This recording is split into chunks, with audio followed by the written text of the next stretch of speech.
Hotep, hey, this is Michael Imhotep, founder of the African History Network, host of the African History Network show. It is Saturday, February 3rd, 2024, and we are live. So this is African American History Month, and I'll be teaching. Stand by. All right. All right, how's everybody doing today? It is, hold on, let me close this out. All right, Hotep, everybody. Hey, this is Michael Imhotep, founder of the African History Network, host of the African History Network show. It is Saturday, February 3rd, 2024, and we are live. So this is African American History Month, and I'll be teaching a online history class, our new 10-week online history class. I'll be teaching that in a few minutes as soon as we finish this broadcast. But I wanted to come on and talk about this topic here. And this is actually something that we discuss in the class. So a lot of people have heard that actor Denzel Washington is going to portray Carthaginian General Hannibal Barca in a new movie that's going to be on Netflix, okay? And it is directed by Antoine Fuqua, okay? Antoine Fuqua. Now, we remember Denzel Washington and Antoine Fuqua teamed up for Training Day, okay? And Antoine Fuqua is an excellent director. Well, this, the announcement of this film on Netflix has drawn criticism in Tunisia, which is North Africa, because you have North Africans saying that Hannibal Barca, the Carthaginian general, was not Black African. And we know that Denzel Washington is African American. Okay. Now, this also reminds us of the controversy surrounding Adele James playing Queen Cleopatra VII in African Queens, the series from Jada Pinkett Smith on Netflix. Okay, so I'm going to talk a little bit about what is in this article, what the controversy is, and then we're going to dispel this myth, because Hannibal Barca was Black African, even though in antiquity, and you know, Hannibal lives in 3rd century BC, and we know the Battle of Cannae is 219 BC. The Battle of Cannae is 216 BC. When he crossed the Alps with the elephants is 219 BC, and we know he's defeated at the Battle of Zama in 202 BC. Okay, however, he was Carthaginian, and the Carthaginians were descendants of the Phoenicians. Okay, so let me deal with this succinctly here, and I'll give you some information about our online class. Visit our website, AfricanHistoryNetwork.com, AfricanHistoryNetwork.com, because our online class starts today. Ancient Kemet, the Moors, and the Ma'afa, understanding the transatlantic slave trade, what they didn't teach you in school. All right, so Denzel Washington, and let me close out some of these ads here. Denzel Washington being cast in Antoine Fuqua's upcoming Netflix movie as ancient Carthaginian General Hannibal Barca is sparking some controversy in Tunisia, the home country of the great military commander. Okay, now it was Carthage at the time. Okay, that area was Carthage. According to French newspaper Courrier International, there are complaints about depicting the Carthaginian general as Black African. There are complaints about depicting the Carthaginian general as Black African being made in the media and the Tunisian parliament. Now, Member of Parliament Yassine Mami, M-A-M-I, not exactly sure how to pronounce that, has pointed out that Hannibal was born in 247 BC in Carthage, now known as Tunis, the Tunisian capital, and was of West Asian Semitic origin. Quote, there is a risk of falsifying history. We need to take position on this subject, end quote, the Tunisian Tunisian politician reportedly stated. Okay. So this gets into ancient history. This gets into who was in that area at the time. This gets into understanding that the Carthaginians were descendants of the Phoenicians, who were Black African people, and the Phoenicians are descendants of the Garamantes, a larger group of Black African people there in North Africa. And the African Moors are descendants of the Garamantes as well. Concurrently, French language Tunisian newspaper La Presse has published an editorial in which it similarly objects that depicting Hannibal Barca as Black African is, quote, according to Tunisians and many observers, historical error, a historical error. Now, keep in mind that North Africa was largely conquered by Arabs. The Arabs invade Egypt in 639 AD, conquer in 642 AD, or Common Era, okay, and go throughout North Africa. All right. Yes, you do have some Black Africans, descendants of those ancient Africans that are still there, but they're in the minority. And we know in Egypt, they've been pushed further south, especially into Sudan, which in ancient times was Nubia, okay, or Ta-Nehesi. However, Tunisian culture minister Hayat Ketat Gramazi had a different, more pragmatic take on the matter.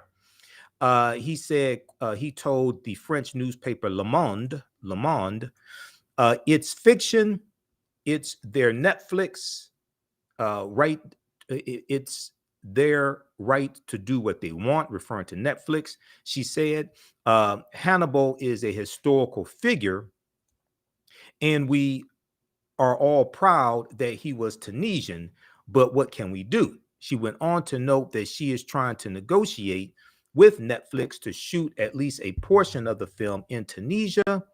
Quote, I hope they decide to shoot at least a sequence of the film here, and that this is publicized. We want Tunisia to go back to being a location where foreign films are shot. She said, as reported by Le Monde newspaper. Okay, now representatives for Netflix, Denzel Washington and Antoine Fuqua, did not immediately reply to a request for comment. Now, this controversy in Tunisia over Denzel Washington playing Hannibal is reminiscent, as I said at the beginning, of the uproar in Egypt, and let's be frank, anti-Black backlash from Arabs in Egypt over Adele James portraying Queen Cleopatra VII. And they weren't saying Queen Cleopatra VII was Black. They were saying that she was not white. They were saying she looked more like Adele James, who is biracial, than she did Cleopatra. I mean, then she did Elizabeth Taylor, who portrayed Cleopatra VII as well. Okay. Now, the still untitled film about the Carthaginian general Hannibal Barca will be written by John Logan, the three-time Academy Award winner who scribed Martin Scorsese's The Aviator and Ridley Scott's Gladiator. According to the original logline, the movie is based on real-life warrior Hannibal Barca, who became Carthaginian general at 26 years old. He is widely regarded as one of the greatest military commanders in history. The film covers the pivotal battles he led against the Roman Republic during the Second Punic War. And we deal with the Punic Wars in my online class, online history class also. And we also talk about the Battle of Cannae 216 BC, when Hannibal has an army of 50,000 people made up of largely of barbarians who defeat the Roman army, and Rome has about 80,000 soldiers. Okay, that's the Battle of Cannae 216 BC. Hannibal invaded Italy while riding a northern African war elephant. Okay, and you read about Hannibal crossing the Alps. That's in 219 BC. Under his lead, the Carthaginians won key victories against the Romans, allowing Hannibal to occupy the majority of southern Italy for 15 years. Eventually, Hannibal was defeated by the Romans at the Battle of Zama, Zama, after they counter-invaded North Africa. Okay, and that's the Battle of Zama in 202 BC. It's going to be after the Battle of Zama that Publius Cornelius Scipio takes the surname Africanus after the area that he's conquering. Okay, Africa was not named after a Roman general.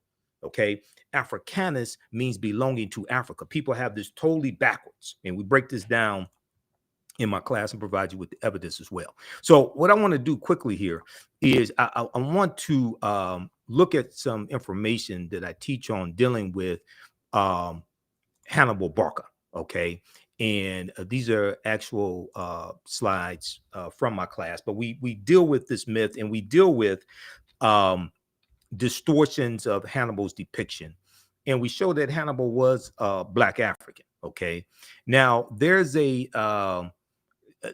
was a series also from the History Channel called Barbarians Rising, came out about 2015. And in that series, it depicted Hannibal Barca as Black African also. Okay. Let's see here. Let me go to, all right. Yeah, I want to take that down. Also, I meant to show you all my t-shirt. I know some people are asking. Okay. Blacks in science, Black scientists and inventors. Okay. So, I always have some interesting t-shirts. All right, so let's look at this here.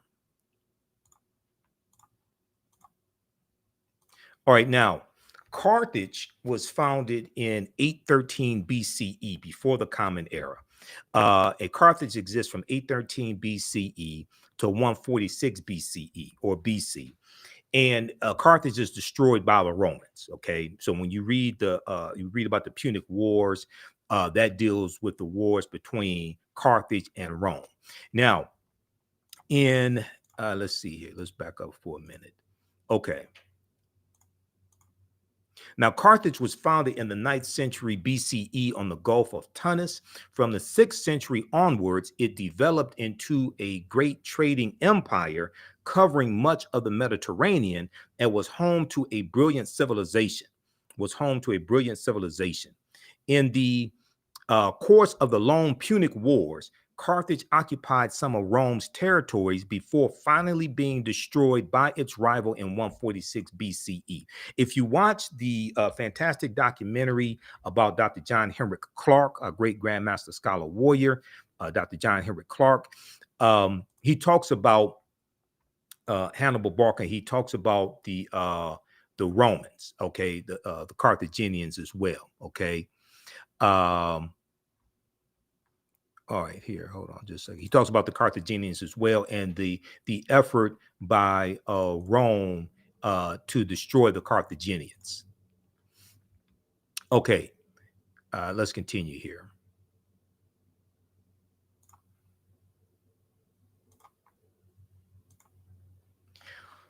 All right, now in his book, World's Great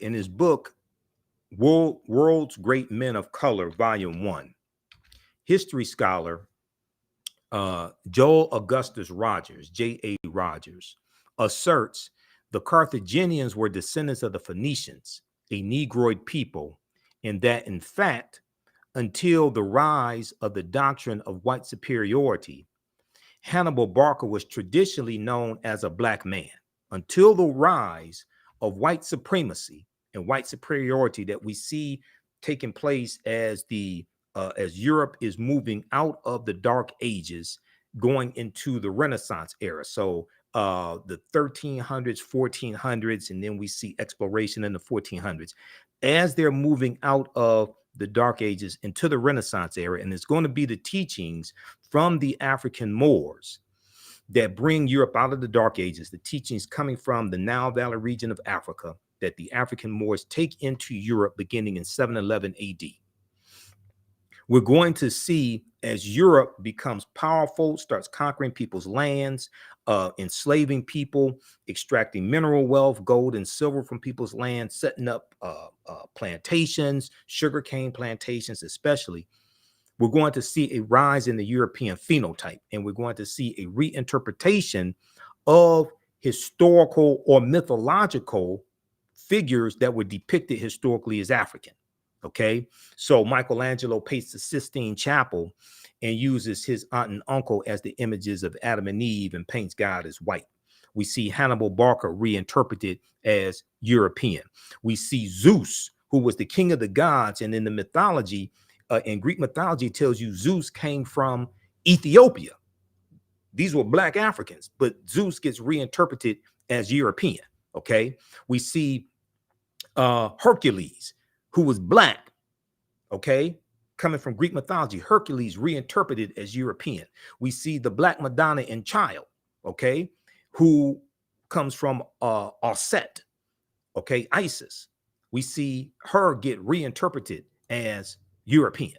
Okay, so as we have a rise in the dominance of the European phenotype, and as Europeans come into power, as Europe moves from the Dark Ages into the Renaissance era, we see a rise in the European phenotype.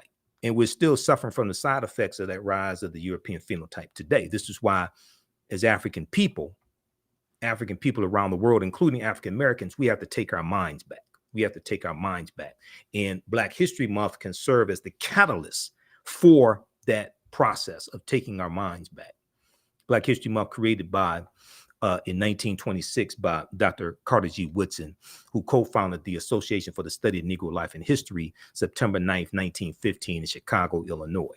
Now, today, many encyclopedias classify the Carthaginians as whites or Semites. Okay?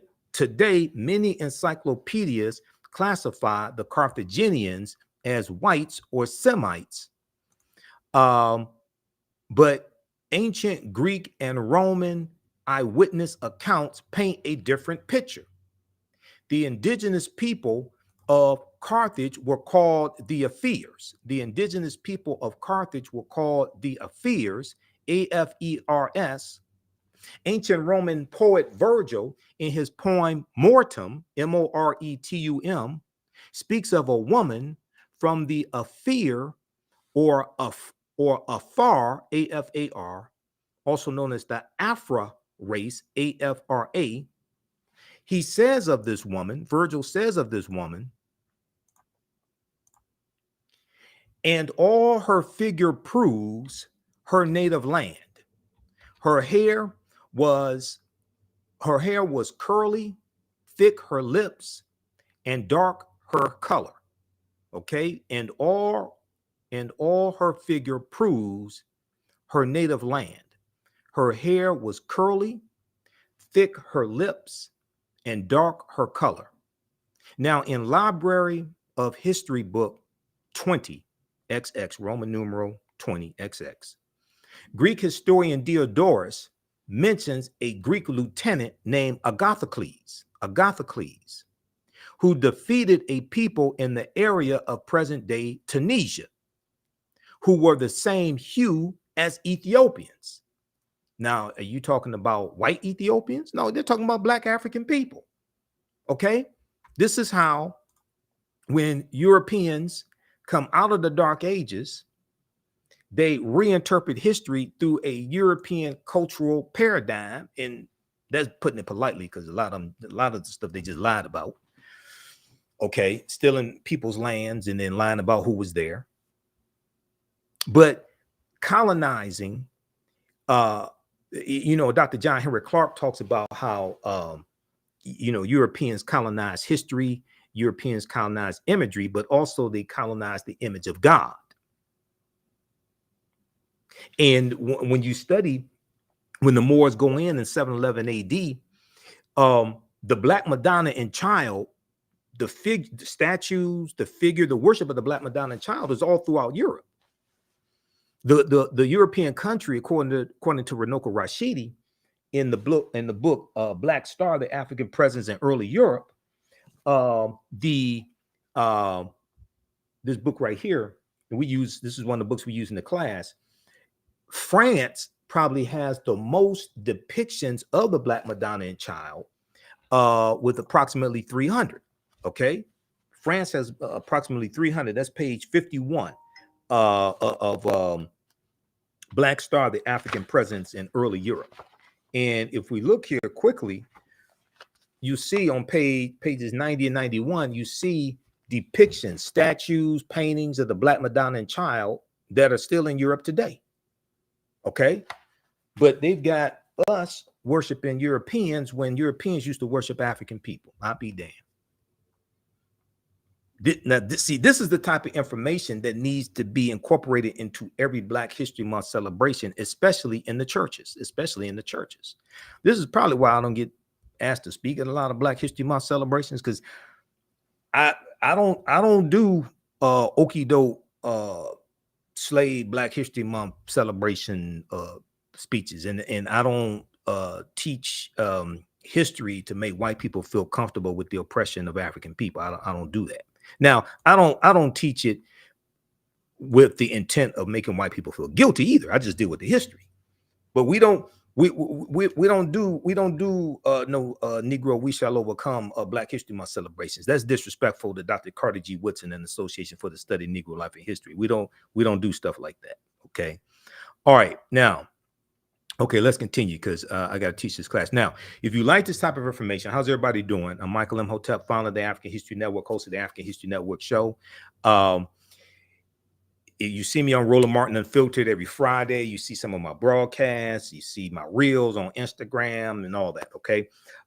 We have the introduction to our class starting up here in a few minutes at my online school. You can register for that. Visit our website, AfricanHistoryNetwork.com. AfricanHistoryNetwork.com, and we also have the information right here in the thread of the broadcast.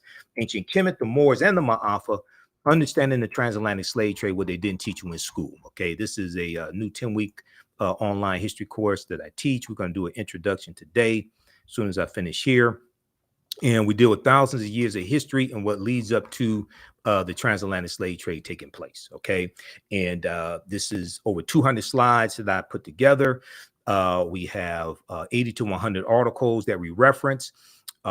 We have excerpts of interviews that I've done with many of our scholars over the years also that hits on different aspects of this history. Okay, we do the sessions live. All the sessions are archived and recorded. You can go back and watch it anytime. Okay, and just at our website, just click here, register here. In the class, I'll go over the lesson plan, because I have a lesson plan laid out for all 10 classes, and we'll send you the lesson plan in the so you can download it also. I'm trying to get the link straight on the website so you can actually look at the lesson plan there. But this is my life's work. I started teaching this class in 2007. It's taken 7 years to get the class, really develop it to where it is today. 80 to 100 articles, 15 books that we reference. You don't have to buy any of these books to follow along in class. Classes on sale $80, regularly $130. And we do the sessions live. All the sessions are archived and recorded. So even after the course is over with, you can go back and watch the entire course. Okay, so you don't lose access to it. I don't want to do that. I want you to be able to 2-3 years from now be able to still access this class. And this is at our online school. Okay, all right. Now let's continue here. The eyewitness accounts are corroborated by eyewitness accounts of the Ethiopians, of Tunisians having the same hue, complexion as Ethiopians, Black Africans. The eyewitness accounts are corroborated by physical anthropology. L. Berthelon and E. Chantre, both well-noted French anthropologists, documented their examination of skeletons throughout North Africa in all periods.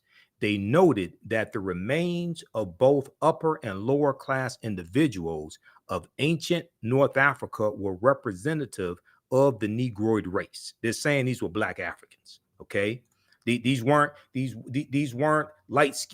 brown Caucasians. Okay, these weren't light-skinned Arabs.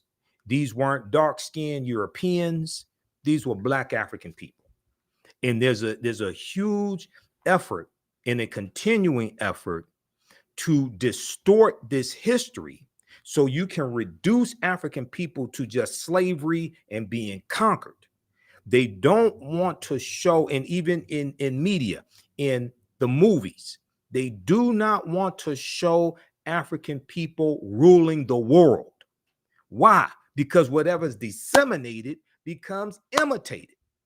That's why Megan Thee Stallion is promoted to us. That's why Lil Wayne is promoted to us. That's why Sexy Red is promoted to us. That's why ignorance is promoted to us. Whatever is disseminated becomes imitated. Okay? So we have to understand this. Bantu Stephen Biko, one of our great South African freedom fighters, said the most potent weapon in the hands of the oppressor is the mind of the oppressed. We must take our minds back. All right, now, okay, let's continue here. How you all like this type of information? Give us a thumbs up, give us a heart, give us a like on this broadcast. Now, here is an ancient coin, front and back, thought to depict Hannibal Barca of Carthage. Okay, and this comes from an article, and some of this information comes from an article from AtlantaBlackStar.com, June 26, 2014. 5 ancient African empires besides Egypt that Europeans and Arabs tried to claim as their own. 5 ancient African empires besides Egypt that Europeans and Arabs tried to claim as their own. Okay, now, so the fight continues. We go from Denzel Washington going to portray Hannibal Barca, the Carthaginian general, in a new movie on Netflix from director Antoine Fuqua. Okay, Antoine Fuqua. We go from that to backlash from Tunisia. And if we go back to 2023, we see, and this article is from December 11, 2023, Denzel Washington's casting as ancient General Hannibal in Antoine Fuqua Netflix film sparks controversy in Tunisia, in North Africa. We saw Jada Pinkett Smith got backlash, okay, not for Will slapping Chris Rock, but backlash for depicting, putting forth the notion, one, that Queen Cleopatra VII was biracial or mixed race, which most likely she was. Okay, and she looked more like Adele James, most likely, and Adele James is biracial. She looked more like Adele James than she did Elizabeth Taylor. Okay, and we've done extensive broadcasts dealing with the series from Jada Pinkett Smith here on the African History Network. Okay, so check out the interview I did with Dr. Malefe Kete Asante, Anthony Browder, as well as the interview that I did with Dr. Charles Finch. Okay, all right, now, this is Pinnock, Nicholas Pinnock, okay? And in 2016, I think it was, the History Channel had a series called Barbarians Rising, and it dealt with 700 years of invasions, okay, of the Roman Empire, and it leads up to the fall of the Roman Empire in 476 AD, Common Era, okay, when the western portion of the Roman Empire is conquered by the Vandals and the Visigoths. All right. Now, hold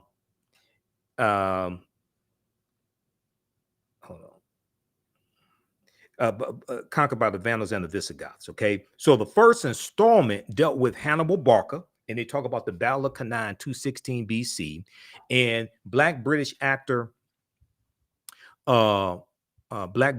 Nicholas Pinnock portrayed Hannibal Barca. Okay. And he did an excellent job. And he looked more like Hannibal Barca than whatever white actor or Arab looking actor they're going to get, because Hannibal was Black African. Okay. The famous Carthaginian was a thorn in the empire's side. He became a general at the age of 26 and managed to unite barbarian tribes to stop Rome's imperial rise. The military genius was famous for climbing the Alps with war elephants, whose sole purpose was to stop the Roman Empire, Hannibal ultimately wanted to invade Rome, but he failed to do so. There have been debates over the race of Hannibal. This debate still continues to this day. So there was a good article from AtlantaBlackStar.com called "History Channel Portrays Hannibal as Black. White People Cry Foul Over quote unquote historical revisionism." This article is from June 7th, 2016. Okay. And in 219 BC, Hannibal of Carthage led an attack on Saguntum, an independent city allied with Rome, which sparked the outbreak of the Second Punic War. Okay. Hannibal then marched his massive army across the Pyrenees and Alps into central Italy in what would be remembered as one of the most famous campaigns in history. After a string of victories, the most notable coming at Cannae in 216 BC. This is the Roman army loses about 50,000 soldiers at the Battle of Cannae in 216 BC. It's looked at as one of the greatest military victories in history. So there's a concerted effort, right? To see they don't have a problem. White Hollywood, the white power structure, they don't have a problem with trying to rewrite the history of Black buffoonery and um, have Europeans uh, depicted in roles that originally went to Black buffoons. They don't have a problem with that. Step and Fetch It, Amos and Andy.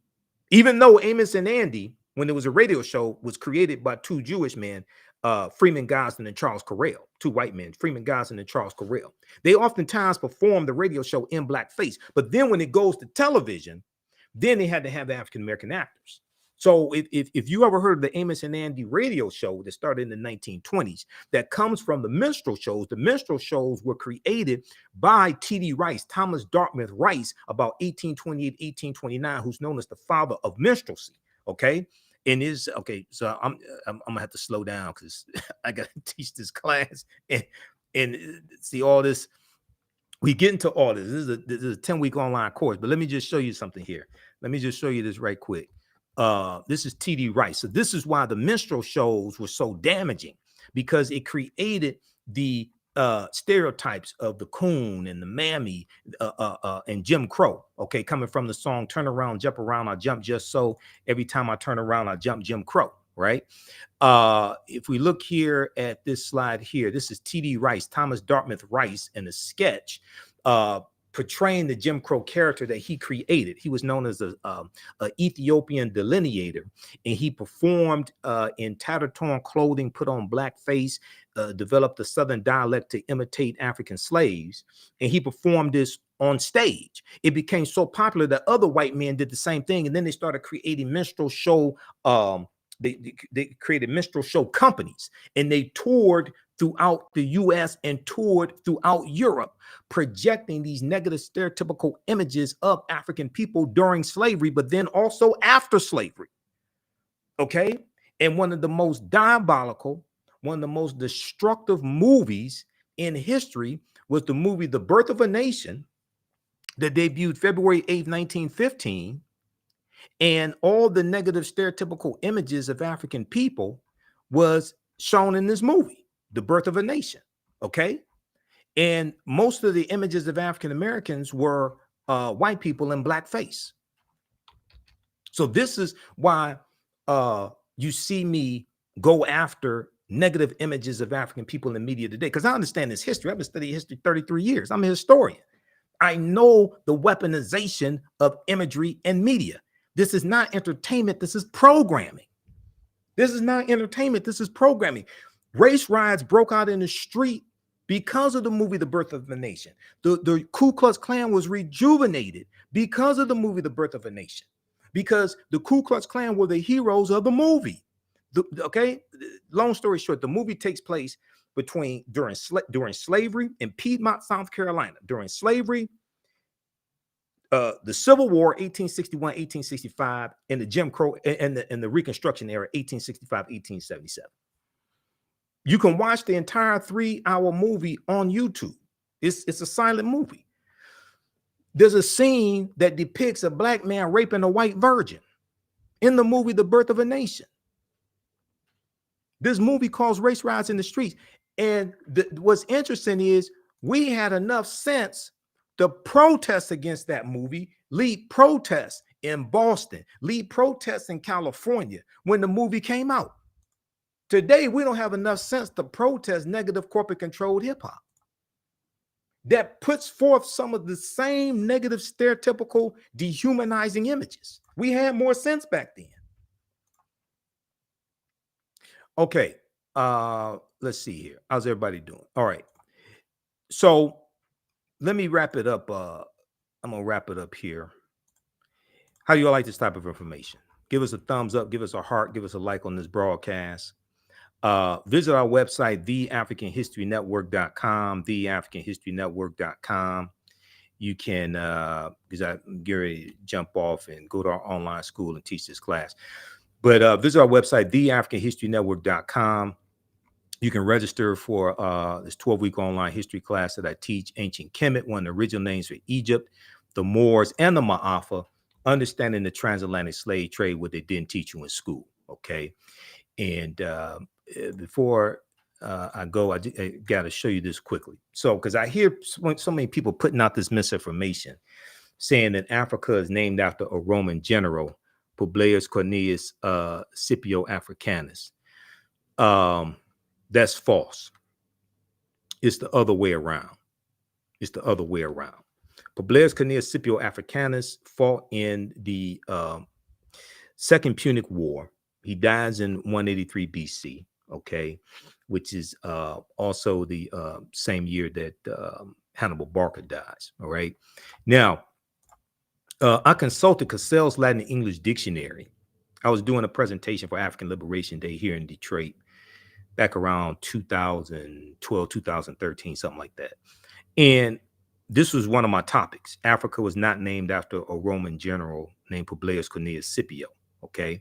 Cassell's Latin English Dictionary 2002 edition, page 11, the entry for a fear, it tells you that Africa, it tells you that the word Africanus means African or belonging to Africa, as a surname conferred upon two of the Scipios.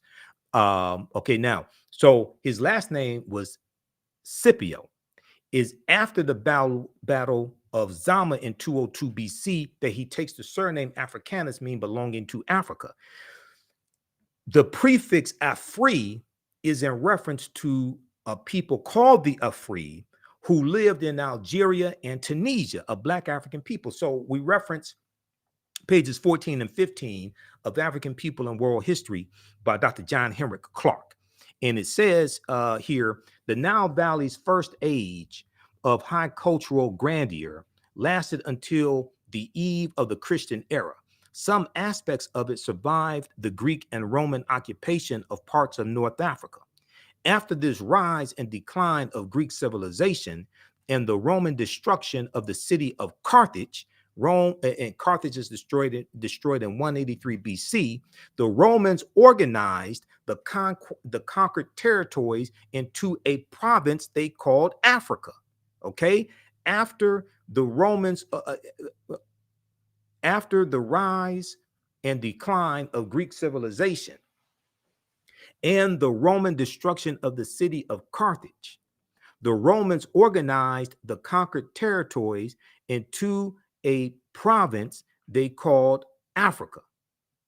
A word derived from Afri, A-F-R-I, the name of a group of people about whom little is known.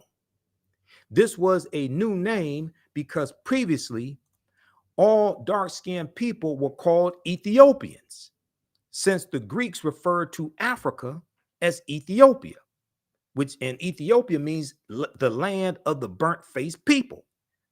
Okay, so Ethiopia originally was Abyssinia. Okay, so Ethiopia is a Greek word.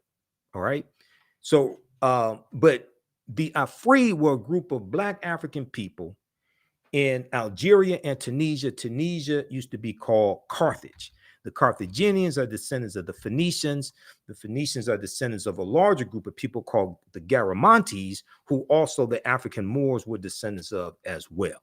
Okay, so no, Africa was not named after Publius Cornelius Scipio.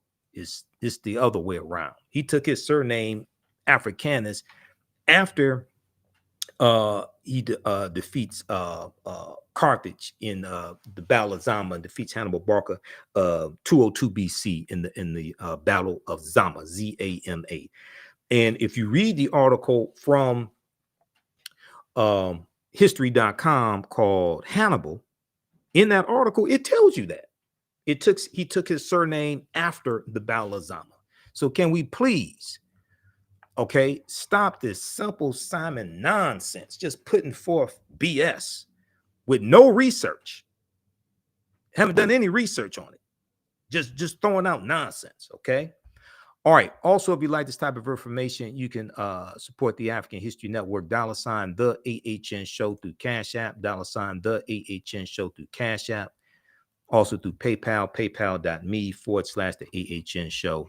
So go to our website, AfricanHistoryNetwork.com, scroll down, and we have the information here for the Cash App, PayPal.